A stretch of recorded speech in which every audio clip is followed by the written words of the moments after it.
అర్థం చేసుకొని నేటి ఉదయకాల కుటుంబ ప్రార్థన ప్రారంభించుకోవచ్చు. నేటి ఉదయకాల సమయంలో ప్రకటన గ్రంథము 8వ అధ్యాయం మనం చదువుతుండగా నేర్చుకోబోతున్నాం కనుక నేటి ఉదయకాల సమయంలో ప్రార్థన చేసుకుని నేటి ఉదయకాల కుటుంబ ప్రార్థన ప్రారంభించుకుందాం. ప్రార్థన. మహాగణుడు మహోన్నతుడు మా ప్రియ పరలోకపు తండ్రి, మీ ఘనమైన ఉన్నతమైన శ్రేష్టమైన నామానికి వేలాది వందనాలు శుద్ధులు స్వాగతం చెల్లించుకున్నాం తండ్రి. ఇదిగోండి తండ్రి, ఉదయకాల సమయంలో తండ్రి వేగమే తండ్రి మీ సన్నిధి భాగ్యాన్ని మీ సన్నిధి కాంతులు మా మీద ప్రకాశం చేసినందుకు మీకు వేలాది శుద్ధులు స్వాగతం చెల్లించుకున్నాం తండ్రి. ఇదిగోండి తండ్రి, ఉదయకాల సమయంలో తండ్రి ప్రకటన గ్రంథం తండ్రి 8వ అధ్యాయం తండ్రి మేము చదువుచునుగా నేర్చుకోబోచునుగా తెలుసుకోబోచునుగా మాకు సమృద్ధమైన తెలియ జ్ఞానం ప్రసన్న తండ్రి. ఇదిగోండి తండ్రి, ఉదయకాల సమయంలో తండ్రి వెంటనే వర్తమాన తండ్రి మా హృదయాన్ని పలక మీద రాసుకున్న చక్కటి భాగ్యం మాకు తెచ్చిన తండ్రి. మా స్థానిక సంఘాలు జ్ఞాపకం చేసుకుంటున్నాం తండ్రి. ఓదరు వేసిన స్థానిక సంఘాలు దీని సాయం ఖర్చు కాబట్టి తండ్రి. ఇంకా తిన అనారోగ్యులుగా రోగులుగా ఉన్న తినాలు ముట్టి స్వతపడి తండ్రి.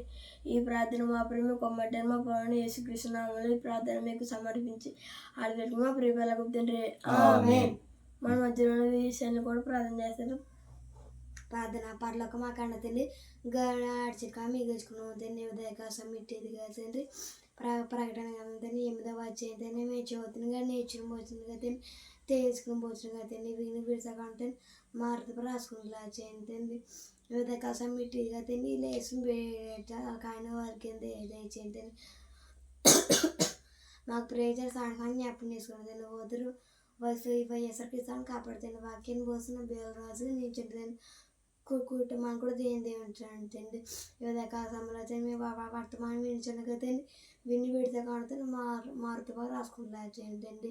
ఈ ప్రార్థన తప్పు పొరపాటు వేడుకుంటే ఈ ప్రార్థన యేసుక్రీస్తు నామములో పడుతుంది ఆమేన్. మంచిది పిల్లారా, ఇప్పుడు దాకా చేసిన ప్రార్థనలో ఏకీవించడం మీ అందరికీ నా వందనాలు చెల్లించుకుంటూ ఇదిగో ప్రకటన గ్రంథము 8వ అధ్యాయం మనం చదువుతుండగా నేర్చుకుని కూర్చున్నాం కనుక దైవసేవకులు మనకు వర్తమానం అందించడానికి సిద్ధంగా ఉన్నారు కనుక ఈ సమయాన్ని వారికి అప్పగిస్తున్నాం. వెరీ గుడ్ నైనా, మంచిది. మరి చక్కనటువంటి రీతిలో ఎంతసేపు దేవుని యొక్క కుటుంబ ప్రార్థనలో మరి బాధ్యత వహించి మనల్ని అందరినీ ముందుకు నడిపించినటువంటి ప్రియులు కుమారుడు మరి మోషబాబుకు నా ప్రత్యేకమైనటువంటి వందనాలు తెలియజేసుకోవచ్చు. మరి నేటి ఉదయకాలపు కుటుంబ ప్రార్థనలో మిమ్మల్ని అందరినీ నేను ప్రేమపూర్వకంగా ఆహ్వానిస్తున్నాను. దేవత దేవుడు మరి మనల్ని ప్రేమించి కాలాలను, సమయాలను, దినాలను, సంవత్సరాలను, గడియలను, గంటలను మరి మన జీవితాల్లో దేవుడు ప్రసాదించి మనకు ఆయువుని, ఆరోగ్యాన్ని దయచేసి ప్రతి సమయంలో మరి ఆయనకి స్తుతులు స్తోత్రాలు చెల్లించాలని మానవాళిని ఆయన ఆత్మ సహాయంతో ప్రేరేపిస్తూ నిరంతరము ఆయన స్తుతి పొందేలా, మహిమ పొందేలా మరి మనిషికి ఈరోజు దేవుడు అనుగ్రహిస్తున్నటువంటి ఈ యొక్క శ్రేష్టమైన సమయాన్ని ప్రతి ఒక్కరూ కూడా గుర్తించి మరి మనల్ని ప్రేమించి ఇచ్చినటువంటి దేవత దేవుడి ఈ సమయాన్ని మరి ఎంతమంది ఆయన మహిమ కొరకు, ఆయన ఘనత కొరకు వాడుతున్నారని దేవత దేవుడి యొక్క కార్యక్రమం ద్వారా ప్రశ్నిస్తున్నాడు కనుక ఎవరికి వారు ప్రశ్న వేసుకుని మరి పరిశుద్ధుడైనటువంటి దేవుని మీకు ఇచ్చినటువంటి కాలంలో, మీకు ఇచ్చినటువంటి సమయంలో ఆయనను మహిమపరిచేవారుగా మీరందరూ ఉండాలని నేను మనసారా కోరుకుంటూ, దేవుడు నన్ను ప్రేమించి నాకు ఇచ్చిన ఈ చక్కటి భాగ్యాన్ని నేను మరి వినియోగించుకుంటూ, సద్వినియోగం చేసుకుంటూ మరి దేవుణ్ణి మహిమపరచడానికి కుటుంబంగా నేను సిద్ధపడుతుండగా దేవుడు తన సహాయ సహకారాన్ని మరి పరిచర్యకు అనుగ్రహించునుగాక ఆమేన్. రైట్, మంచిది నాయన. మనం మరి గత కాలంలో ప్రకటన గ్రంథం నుంచి వాక్యాన్ని మనం వింటున్నాం కదా. ప్రకటన గ్రంథం నుంచి కొంత అవగాహన మనం తెలుసుకుంటున్నాం కదా. అసలు ప్రకటన గ్రంథం అనగానే భూత వర్తమాన భవిష్యత్ కాలాలకి సంబంధించినటువంటిది. సో ఈ సందర్భాలు అర్థం చేసుకోవాలన్నా, అవగాహన చేసుకోవాలన్నా కనీసం దీనికి అర్హత ఉండాలి, కనీసం దీనికి అనుభవం ఉండాలి, దీనికి కనీసం ఆత్మ సహాయము అనుగ్రహింపబడాలి. అలాంటప్పుడు కానీ ఈ ప్రకటన గ్రంథంలో వ్రాయబడినటువంటి విషయాలు మనకి అర్థం కాదు. ఒక ప్రకటన గ్రంథం అనే కాదండి, ప్రభువు మాట ఏది అర్థం కావాలన్నా మనకి ఏం కావాలంటే ఆత్మ సహాయము కావాలి.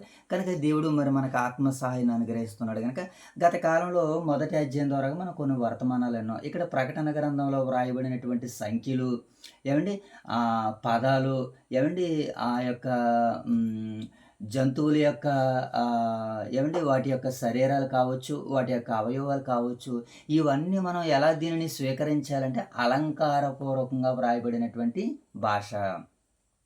7 కొమ్ములు, 7 నక్షత్రాలు, 4 జీవులు అని ఇలా కొన్నింటిని మాట్లాడుతున్నప్పుడు ఇవి దేవుడు ఎందుకొరకు ఈ మాటలు వాడుతున్నాడని మనం అర్థం చేసుకుంటే దాని నుంచి ఆత్మ సంబంధమైనటువంటి జ్ఞానము పరిశుద్ధ గ్రంథం నుంచి మనకి అనుగ్రహింపబడుతుంది. సో 4 జీవులు అని మొన్నటి కాల సమయంలో మనం విన్నాం. 4 జీవులు అని అనగానే కొంతమంది యొక్క అభిప్రాయం 4 సువార్తలు. ఈ 4 సువార్తలు ప్రభు అయిన యేసుక్రీస్తుల వారు ఆయన ఎలా ఉన్నారో, మత్తయి గారు ఆయన గురించి ఏం రాయించాడు, ఏమంటే మార్కు గారు ఆయన కొరకు ఏం రాశాడు, అలాగే లోకా గారు వైద్యుడైనటువంటి లోక ఆయన కొరకు ఎంత విశదపూర్వకంగా ఆయన వ్రాయించాడు. ఇలాగ ఇక యోహాను సువార్తలు ఆయన యేసుక్రీస్తుల వారిని ఎంత రీతిగా ఈ ప్రపంచానికి ఆయన చూపించాడు. ఇలా 4 జీవులు ఒక పోలిక. ఓకేనా ప్రియులారా? ఇలా ఈ ప్రకటన గ్రంథం అంతా కూడా మరి దేవుని యొక్క మాటలతో మిళితమైంది కనుక జాగ్రత్తగా ఒక మంచి అవగాహనతో ఆత్మ సహాయంతో ఇంకా మన ముందు టాస్క్గా ఇంకా మరికొన్ని అధ్యాయాలు ఉన్నాయి. సో ఈ అన్ని అధ్యాయాల ద్వారా దేవుని చిత్తాన్ని మనం పరిపూర్ణంగా సంపూర్ణంగా నేర్చుకునేలాగా దేవుని మనం వేడుకుందాం.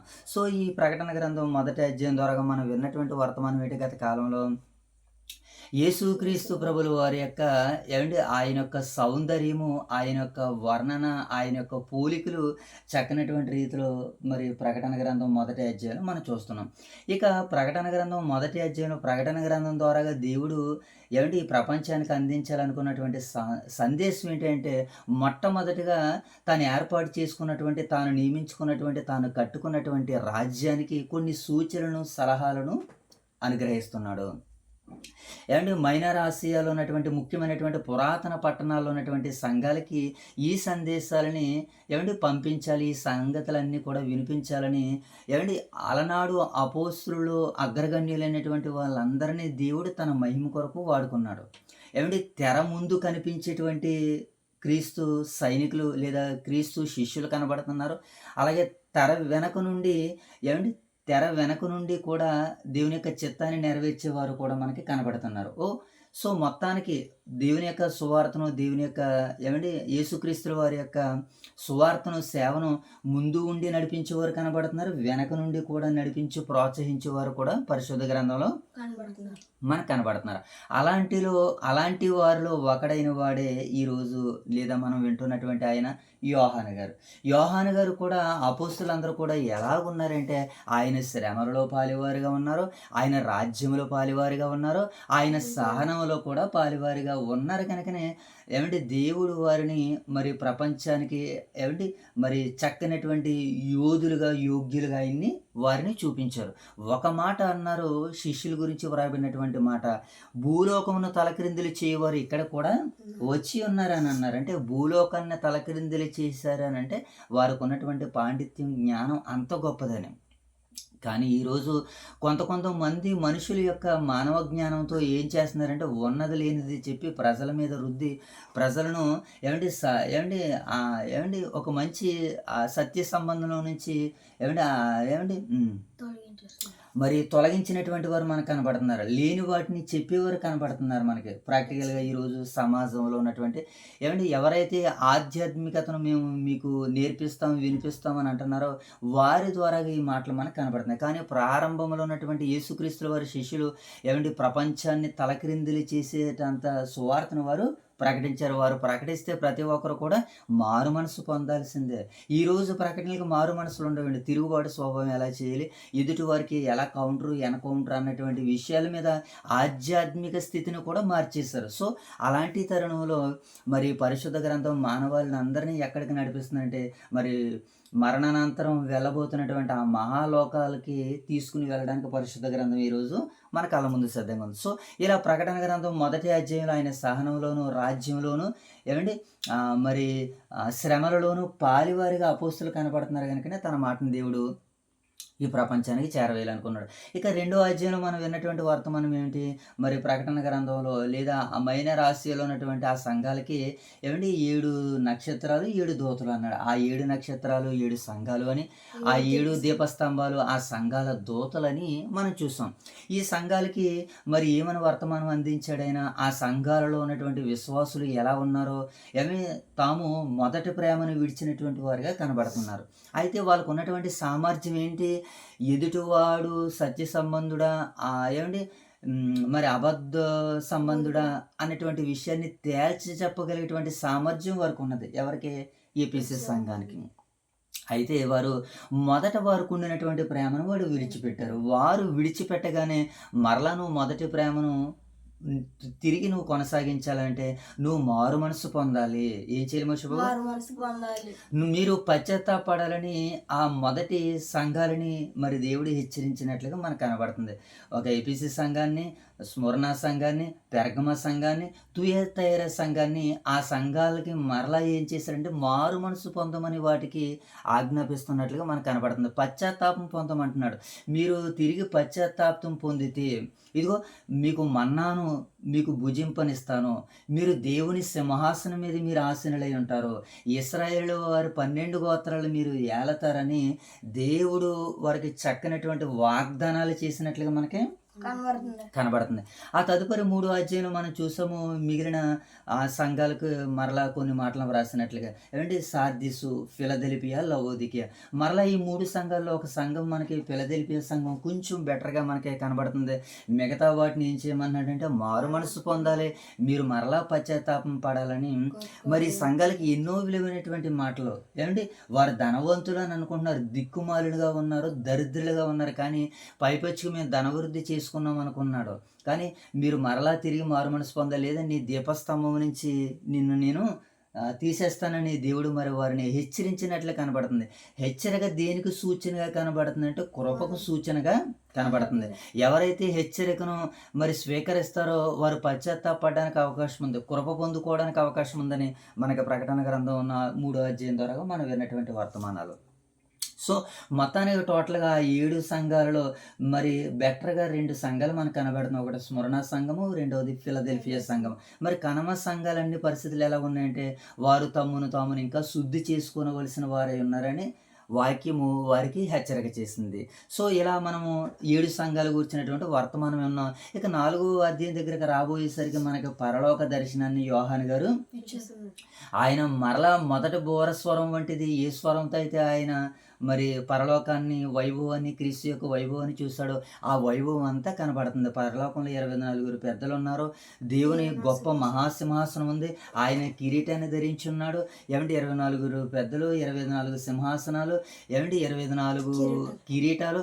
వాళ్ళు ఏం చేశారంటే వారి కిరీటాలను తీసి మరి దేవుని ముందు పెట్టి సాష్టాంగ నమస్కారం పడి, దేవా తండ్రి యుగ యుగములకు నీవే స్తోత్రార్హుడు, నీవే ఏమంటే ఆరాధనకు పాత్రుడు అని మరి దేవుణ్ణి కొనియాడినట్లుగా మనం చూస్తున్నాం. సో తదుపరి కాలంలో మరలా ప్రభు అయిన యేసుక్రీస్తు వారు ఏమంటే 7 ముద్రలు గట్టిగా పట్టుకున్నటువంటి మరి లోపటను వెలుపటను వ్రాయబడినటువంటి ఆ గ్రంథాన్ని విప్పడానికి యోగ్యుడు ఎవడు లేకపోతే యోహాను గారు ఏడవడము, మరి ఆ పెద్దలలో ఒకడు వచ్చి ఇదిగో ఏడవకము, యోధా గోత్రం నుంచి ఆ గ్రంథాన్ని విప్పడానికి జయం పొందారు. ఆయన ఎవరు కాదు, ప్రభు అయిన యేసుక్రీస్తుల వారు. ఆయన ఎవరనంటే ఇదిగో జ్ఞానము, శక్తి, ఘనత, మహిమ, ప్రభావాలు, ఆరాధనకు యోగ్యుడని ప్రభు అయిన యేసుక్రీస్తుల వారు వర్ణన మనకు 5వ అధ్యాయంలో మనం చూసాం. యేసుక్రీస్తుల వారు ఆరాధనకు యోగ్యుడని. ఏమంటే భూమి మీద కానీ, భూమి క్రింద కానీ, ఏమంటే పరలోకంలో కానీ ఆరాధనకు యోగ్యుడని ఎవరిని సర్టిఫై చేశారు? యేసుక్రీస్తుల వారిని మరి ముద్ర వేసినట్లుగా మనకు కనబడుతుంది. సో ఇలా మనం 5వ అధ్యాయం చూసాం. ఇక 6వ అధ్యాయంలో ఏమంటే ఈ 5వ అధ్యాయంలో విప్పినటువంటి ఒక ముద్ర మరలా 6వ అధ్యాయంలో విప్పడం మనం చూస్తాం. అక్కడ 4 జీవులు ఏమంటే అక్కడ కొన్ని గుర్రాలు, 4 గుర్రాలు, ఆ 4 గుర్రాలు దేని సూచిస్తున్నాయంటే ఈ ప్రపంచం మీదకి రాబోతున్నటువంటి ప్రమాదాన్ని, విపత్తుని సూచిస్తున్నాయని మనం 6వ అధ్యాయంలో చూసాం. ఇక 7వ అధ్యాయంలో మనం విన్నటువంటి వర్తమానం ఏమిటంటే ఇదిగో భూమి 4 దిక్కుల నుంచి 4 దూతలు వచ్చి ఏం చేయడానికి సిద్ధంగా ఉన్నారు మోషే బాబు వల్ల? ఏమంటే ఈ ప్రపంచాన్ని, ఈ భూమిని అంతమొందించడానికి సిద్ధంగా ఉన్నారు. అయితే పరలోకం నుంచి మరలా మరొక దూత వచ్చింది, మీరు ఇంకా ఏమంటే ఇంకా దీనిని నాశనాన్ని చేయకండి, ఇంకా కొద్దిసేపు ఆగండి. కారణం ఏంటంటే దేవుని కొరకు ముద్రింపబడిన వారి లెక్క నేను చూడాలి, ఆ తదుపరి మీరు విపత్తులు సంభవించవచ్చని ఆ దూతలకు ఆజ్ఞాపించగానే ఏమంటే మరి దేవుని కొరకు ముద్రింపబడిన వారి సంఖ్యను మనం చూసాం. ఎంతనైనది 1,44,000 1,44,000 మంది మరి ఇశ్రాయేలు 12 గోత్రాల్లో లెక్కింపబడిన వారిని మనం చూస్తున్నాం. తదుపరి దీన్ని ఆత్మీయంగా మనం ఎలా అర్థం చేసుకోవాలని ఆలోచన చేసాం. యేసుక్రీస్తులు వారిని అంగీకరించి స్వీకరించినటువంటి తర్వాత వారు కూడా ముద్ర వేయబడ్డారు, గుర్తింపబడ్డారు. ఎలాగా? క్రైస్తవులుగా, క్రీస్తుని ధరించిన వారిగా, బాప్తిస్వం పొందిన వారిగా, దేవుని యందు నమ్మిక ఉంచినటువంటి వారిగా, విశ్వాసం ఉంచినటువంటి వారిగా, సువార్త ప్రకటించినటువంటి వారిగా, మహాశ్రమలు అనుభవించి క్రీస్తు రక్తంలో తమ వస్త్రాలని తెలుపు చేసుకున్నటువంటి వారిని మనము నిన్నటి కాల సమయంలో చూసాము 7వ అధ్యాయంలో. ఓకేనా మోషో? ఇక ఈరోజు 8వ అధ్యాయంలో మనం వినబోతున్నటువంటి వర్తమానం మరికొన్ని ముద్రలు విప్పబడుతున్నాయి. ఆ ముద్రలు కూడా ఈ ప్రపంచానికి సవాలు విసురుతున్నాయి. ఆ సవాళ్ళు ఏంటో, ఈ భూమి మీదకి ఎలాంటి వాణిజ్య నష్టాలు రాబోతున్నాయో, వ్యాపార నష్టాలు రాబోతున్నాయో ఈరోజు 8వ అధ్యాయంలో మనం చూడబోతున్నాం.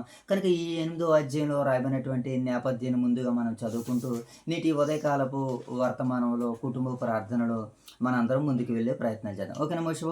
ముందుగా ఈ అధ్యాయం యొక్క నేపథ్యాన్ని మనం చూద్దాం. ఎన్నో అధ్యాయం మనం మోషోప్పుడు 8వ అధ్యాయ నేపథ్యాన్ని మనం చూద్దాం. ముందుగా ప్రకటన గ్రంథం 6వ అధ్యాయంలో గొర్రెపిల్ల మొదటి 6 ముద్రలను విప్పగా. ఎన్ని మోషబాబు? 6 ముద్రలు. భూమిపై వివిధ తీర్పులు మరి సంభవించినట్లుగా మనం చూస్తున్నాం. ఇక 7వ అధ్యాయంలో దేవుని ప్రజలు ముద్రింపబడినట్లు, వారి దేవుని సంరక్షణలో ఉన్నట్లు మనం చూస్తున్నాం 7వ అధ్యాయంలో. ఓకేనా?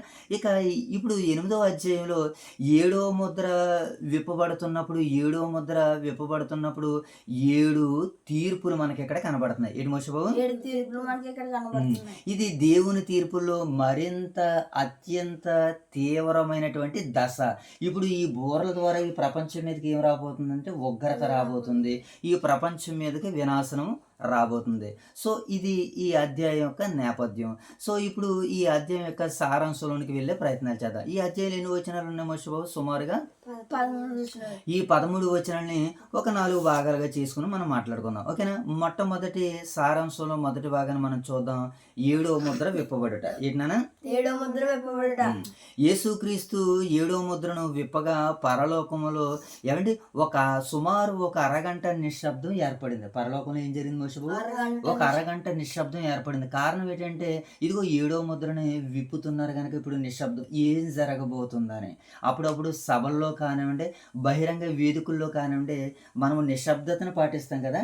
అలాగే ఇక్కడ పరలోకంలో కూడా ఒక అరగంట నిశ్శబ్దం ఏర్పడింది.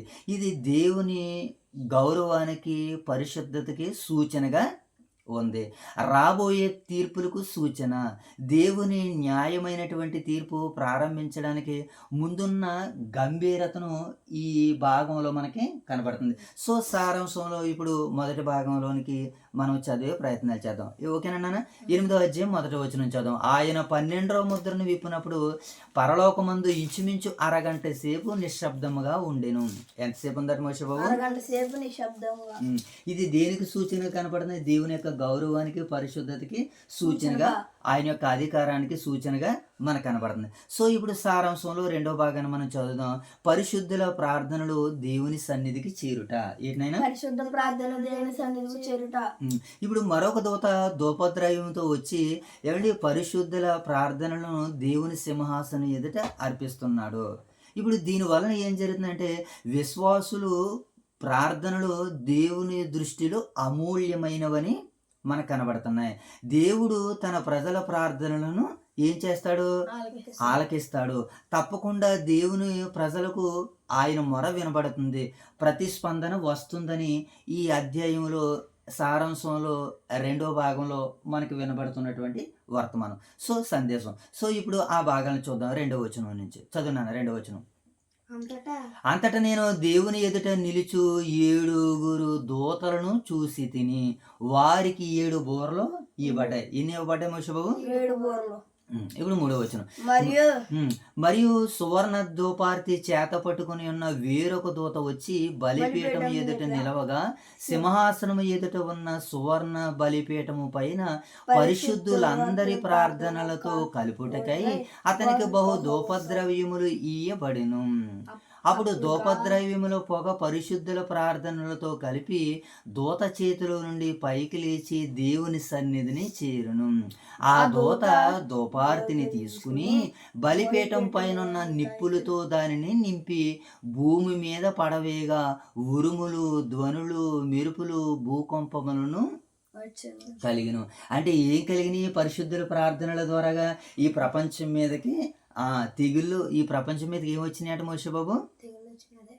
ఏమండి ఉరుములను ఏమండి నిప్పులతో దానిని నింపి భూమి మీద వేయగా ఉరుములను, ధ్వనులను, మెరుపులను, భూకంపాలను కలుగును. ఏమండి ఎందుకనంటే పరిశుద్ధులు ప్రార్థన చేశారు, మారలేనటువంటి వారికి ఏమొస్తుంది? ఇప్పుడు శిక్ష రాబోతుంది. అంటే పరిశుద్ధుల ప్రార్థనలు ఏమవ్వలేదన్నమాట, నిరర్ధకము కాలేదు, కాబోదు. కనుక ఇప్పటి నుంచి మనం ఏం చేయాలంటే ప్రజల కొరకు దేవుని సన్నిధిలో మనము విజ్ఞాపన చేయాలి. ఆల్రెడీ విజ్ఞాపనలు చేసినటువంటి భక్తులు, మరణించినటువంటి వారి యొక్క ప్రార్థనలు ఆల్రెడీ భూమి మీద ఉరుములుగా, మెరుపులుగా ఏమండి మరి విపత్తులుగా మనకి ఏమంటే భూకంపాలుగా కలిగినట్లుగా మనకు కనబడుతుంది. సో ఇప్పుడు మనం కూడా ప్రార్థన చేసినప్పుడు ఏం చేయాలి? ఇతరులు మారు మనసు కొరకు. అందుకనే మనం సువార్త ప్రకటించినప్పుడు, వాక్యం ప్రకటించినప్పుడు నమ్మి బాప్తిసం పొందినవాడు రక్షింపబడును, నమ్మని వారికి ఏం చెప్తాం మోషే బాబు? శిక్ష విధింపబడను మనం చదువుతాం కదా. ఇది సారాంశంలో 2వ భాగాన్ని మనం చూసాం. ఇప్పుడు 3వ భాగాన్ని చూద్దాం. ఓకేనా? 6 నుంచి 12 వచనాలు చూద్దాం. మొదటి దూత బోరల తీర్పు. ఇక్కడ ఏం కనపడుతుంది? 7 బోర్లు అనుకున్నాం కదా. 7 బోర్లో మొదటి బోర తీర్పును మనం చూద్దాం. ఇక్కడ మొదటి బోర తీర్పు మనకి ఏం కనబడుతుంది అంటే అగ్ని కలిసిన రక్తపు వడగండ్లు భూమిపై పడినవి. భూమిపై ఏం పడ్డానైనా? రక్తపు వడగండ్లు భూమిపై పడ్డాయి. ఇప్పుడు భూమిలో 3వ వంతు కాలిపోయింది, చెట్లు కాలిపోయాయి, పచ్చివన్నీ కూడా ఏమంటే నశించిపోయాయి. ప్రకృతి అంతా కూడా తీర్పుకి సిద్ధపడిందని ఈ మొదటి దూత ద్వారాగా మనకు అర్థం కావాలి. మొదటి దూత ద్వారా ఏం జరుగుతుంది మోషే బాబు? ప్రకృతికి దేవుడు తీర్పు తీరుస్తున్నాడు. ఓకేనా? ఇప్పుడు ఆ భాగాలు మనం చదువుదాం. 6 నుంచి 12 వచనాలు చదువునాన్న. 6 నుంచి 7 బోరలు పట్టుకొని ఉన్న 7 దూతల ఎదుటకు సిద్ధపడిరి. మొదటి దూత బోర ఊదినప్పుడు రక్తముతో మిళితమైన వడగండ్లు అగ్నియు పుట్టి భూమిపైన పడవేయబడెను. అందువలన భూమిలో 3వ భాగము కాలిపోయిను, చెట్లలో 3వ భాగం కాలిపోయిను. ఏమంటే పచ్చగడ్డ అంతా కూడా ఏమైపోయిందంటే మోషే బాబు? కాలిపోయిందట. అంటే ఈ రీతిగా మొదటి బోర ద్వారాగా ఈ ప్రకృతికి విపత్తు అనేటువంటిది సంభవించిందని దేవుడు మాట్లాడుతున్నాడు. ఇక 2వ బోర ఊదినప్పుడు ఏం జరిగిందో ఆ మాటలు మనం చూద్దాం. అగ్నితో మండుతున్న గొప్ప పర్వతం సముద్రంలో పడింది. ఏటి మోషే బాబు 2వ బోరలో? అగ్నితో మండుతున్న గొప్ప పర్వతం సముద్రంలో పడింది. ఇప్పుడు సముద్రంలో 3వ వంతు ఎలా మారిపోయింది? రక్తముగా మారిపోయింది. అంటే సముద్రంలో 3వ వంతు అంతా కూడా ఏమైపోయింది? నాశనం అయిపోయింది. అంటే సముద్రములో అనగా ఇప్పుడు మనకి పెట్రోల్ అయినా, డీజిల్ అయినా, మరొకటిది మనం వాడే వాహనాలకి ద్రావకం రావాలంటే ఎక్కడి నుంచి రావాలి? ఇతర అరబ్ కంట్రీస్ నుంచే రావాలి. ఇప్పుడు వాణిజ్య వ్యాపారాన్ని మొన్న ఇరాక్ వాడు ఏం చేశాడు? ఆపేశాడు. ఏమంటే అక్కడి నుంచి వాడు మనకి పెట్రోలియం కట్ట రానివ్వలేదు. కొన్నాళ్ళ పాటు వాడు డిమాండ్ చేశాడు. ఇప్పుడు వాణిజ్య వ్యాపారం అనేటువంటిది సముద్ర భాగంలో ఏమైపోయింది? 3వ భాగము కాలిపోయింది. అంటే ప్రజల మీదకి నష్టాలు ఏ రీతిగా వస్తాయి అంటే ప్రారంభం నుంచి కూడా అవి ఇప్పటికీ అమలు జరుగుతూనే ఉన్నాయి, ఇక భవిష్యత్తులో కూడా జరగబోతాయి. ఇప్పుడు ఇవి యేసుక్రీస్తుల వారి 2వ రాకడ వరకు ఇవి ఇలా జరుగుతూనే ఉంటాయని మనకి ఈ 2వ బోర ద్వారాగా వినబడుతున్నటువంటి వర్తమానం. ఇప్పుడు 7వ వచనం చదువుదాం. 7వ వచనం అయిపోయింది కదా. 8వ వచనం చదువున్నాను. 8వ వచనం. 2వ దూత బోర ఊదినప్పుడు అగ్ని చేత మండుచున్న పెద్ద కొండ వంటిది ఒకటి సముద్రములో పడవేయబడును. అందువలన సముద్రములో 3వ భాగము రక్తమైను, సముద్రములోని ప్రాణము గల జంతువులలో 3వ భాగము చచ్చెను, ఓడలో 3వ భాగము నాశనమైన. అంటే ఓడల ద్వారాగానే కదా వ్యాపారాలు అనేటువంటివి, వాణిజ్యం అనేటువంటిది ఒక దేశం నుంచి మరొక దేశానికి ఎగుమతులు దిగుమతులు అవుతున్నాయి కదా. ఎన్నో ఏమంటే కంటైనర్లు, ఎన్నో షిప్లని కూల్చేశారు మన మధ్యకాలంలో. ఇప్పటికి ఇంకా దాడులు జరుగుతూనే ఉన్నాయి. సో ఎలాంటిదంతా జరుగుతుంది. ఇది ఎన్నో బోర విప్పినప్పుడు మోషే బాబు రెండవ రెండవ బోర. బోర. ఇక మూడవ బోర ఊదినప్పుడు ఏమండి పెద్ద నక్షత్రం ఆకాశం నుంచి పడింది. ఏంటి మోషే బాబు? పెద్ద నక్షత్రం ఆకాశం నుంచి పడింది. ఏమండి నరులు ఎలా మారిపోయారు? చేదులుగా మారిపోయారు. అనేక మంది మరణించారు. ఏమండి జీవార్థమైనటువంటి నీటి వనరులపై మనకి ఇక్కడ తీర్పు విధిస్తున్నట్లుగా ఈ 3వ భాగంలో మనకి కనబడుతుంది. ఓకేనా మోషే బాబు? ఇక్కడ ఈ 3వ భాగంలో ఉన్నటువంటి సందర్భాన్ని మనం చూద్దాం. ఇప్పుడు లేఖనాల్లో చూద్దాం. ఎన్నో వచనం నుంచి 10 నుంచి 11 వచనాలను మనం చూద్దాం. ఓకేనా? 10వ వచనం 11వ వచనం మనం చూద్దాం. ఈ సందర్భంలో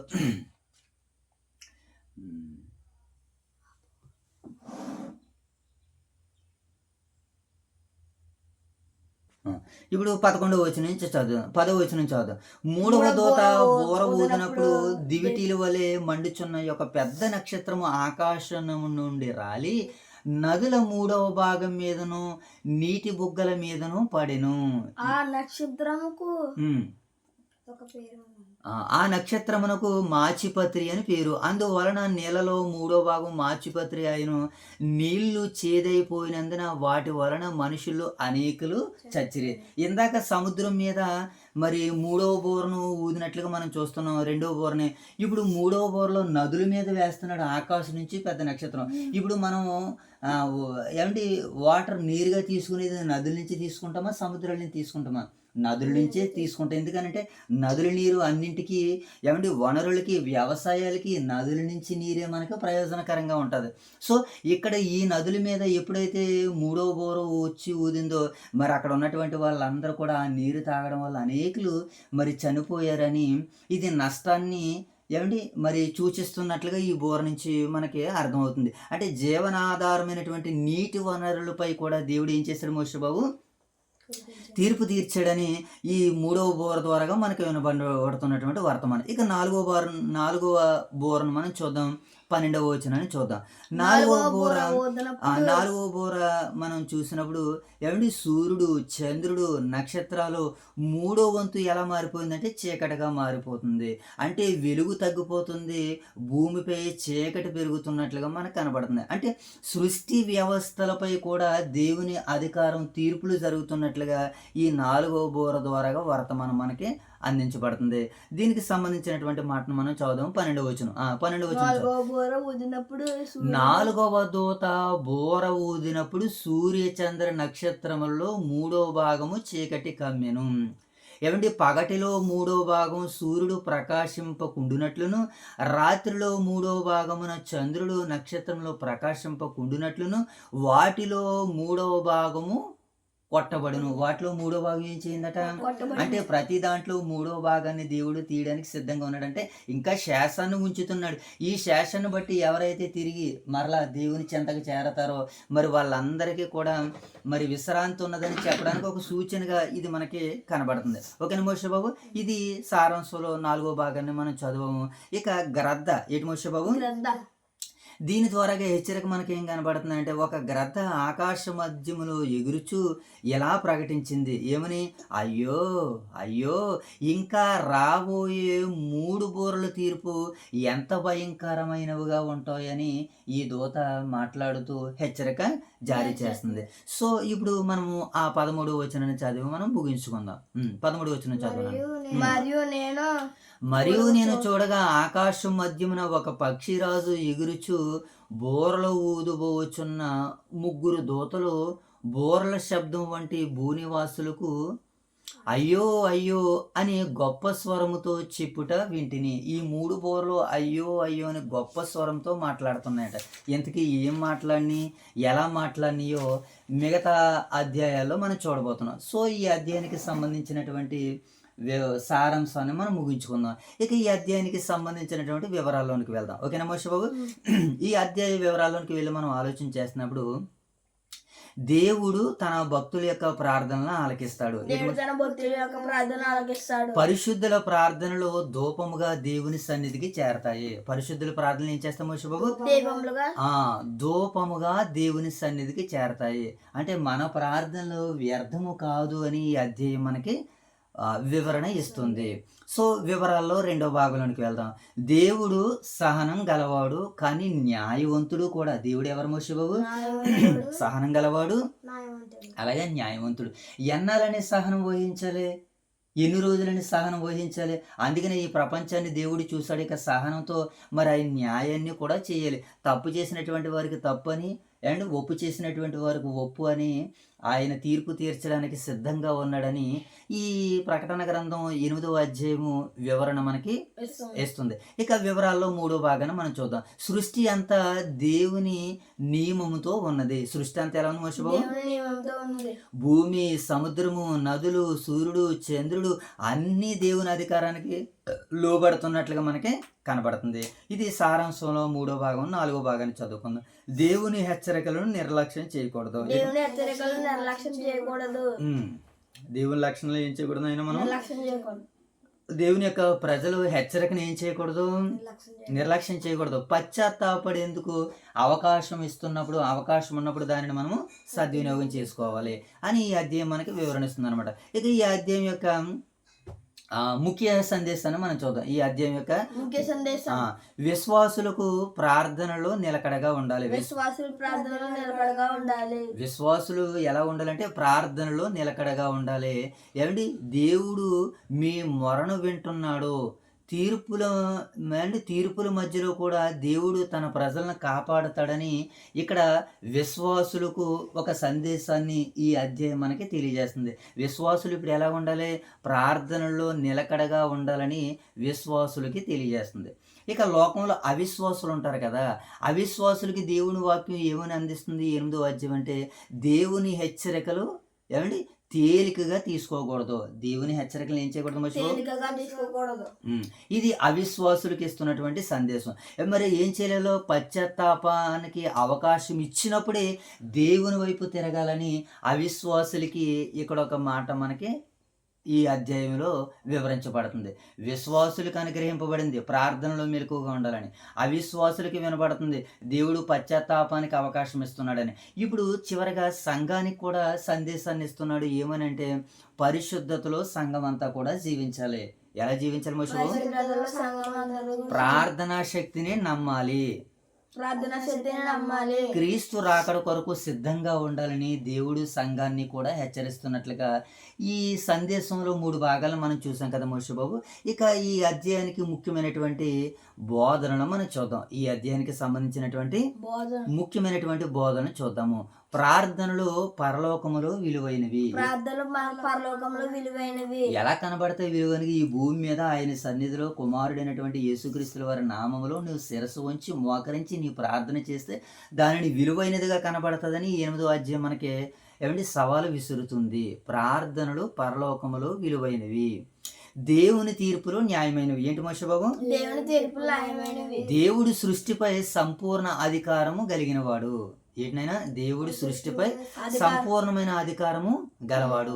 హెచ్చరికలు కృపకు సూచనలు. హెచ్చరికలు ఏంటి మోషే బాబు? పశ్చాత్తాపం మనం ఆలస్యం చేయరాదు. దేవుని సింహాసనం శాశ్వతం. దేవుని న్యాయము విజయవంతమైనదని ఈ అధ్యాయంలో మనకి ముఖ్యమైనటువంటి బోధనలుగా ఈ మాటలు మనకి కనబడుతుంది. ఇక చివరిగా ఈ అధ్యాయంలో కీలకమైనటువంటి మాటలు మనం చూడగలిగినప్పుడు పరిశుద్ధుల ప్రార్థనలు ఏమండి ధూపముతో కూడి దేవుని సన్నిధికి ఎక్కెను. పరిశుద్ధుల ప్రార్థనలు దేవుని సింహాసనమునకు చేరతాయి. దేవుని తీర్పులు ఆయన పరిశుద్ధ న్యాయాన్ని ప్రకటిస్తాయని ఈ అధ్యాయం మనకి సెలవిస్తుంది. సో మరి ఎంతవరకు విన్న ఈ వాక్యాన్ని దేవుడు మన వినికిడిలో ఫలింపజేయను గాక. ఆమేన్. ఇంతవరకు విన్నట్టు వర్తమానాన్ని దేవుడు మనకి ఫలింపజేయను గాక. ఆమె ప్రార్థన చేసుకుని నేటి ఉదయకాల కుటుంబ ప్రార్థన ముగించుకుందాం. ప్రార్థన. మహాగణుడు మహోన్నతుడ మా ప్రియ పరలోకపు తండ్రి, మీ ఘనమైన ఉన్నతమైన శ్రేష్టమైన నామానికి వేలాది వందనాలు శుద్ధులు సోదరులు చెల్లించుకున్నాం తండ్రి. ఇదిగోని తండ్రి ఉదయకాల సమయంలో తిండి వేగరమే తండ్రి, మీ సన్నిధి వాక్యాన్ని మీ సన్నిధి కాంతిని మా మీద ప్రకాశింపజేసినందుకు మీకు వేలాది వందనాలు శుద్ధులు సోదరులు చెల్లించుకున్నాం తండ్రి. ఇదిగోని తండ్రి ఉదయకాల సమయం తండ్రి, ఇదిగోండి తండ్రి, ప్రార్థన గ్రంథం తండ్రి, 8వ అధ్యాయం తండ్రి, మేము చదువుకున్నాం తండ్రి, నేర్చుకున్నాం తండ్రి, విన్నట్టు వర్తమానం తండ్రి, మా హృదయాన్ని పాకల మీద రసులు చక్కటి భాగ్యం మాకు తెచ్చుకోండి తండ్రి, ఇదిగోండి తండ్రి. కాల సమయంలో మా స్థానిక సంఘాలు జ్ఞాపకం చేసుకొని చున్నాం తండ్రి. ఓదూరు వేసిన స్థానిక సంఘాలు దేవుని సాయంత్రం ఖర్చు కాబట్టి తండ్రి, వాక్యాన్ని పోసిన బేవరాలుగా దేవుని సాయంత్రం ఖర్చు కాంతాల కుటుంబాన్ని కూడా దేవుని సాయంత్రం ఖర్చు కాబట్టి తండ్రి. ఈ ప్రార్థనలో తప్పు పాలను సైన్యం నేర్చుకుంటూ క్రీస్తు వారి నామములో ఈ ప్రార్థన మీకు సమర్పించారు మా ప్రియ పరలోకపు తండ్రి. ఆమేన్. అందరికీ వందనాలు.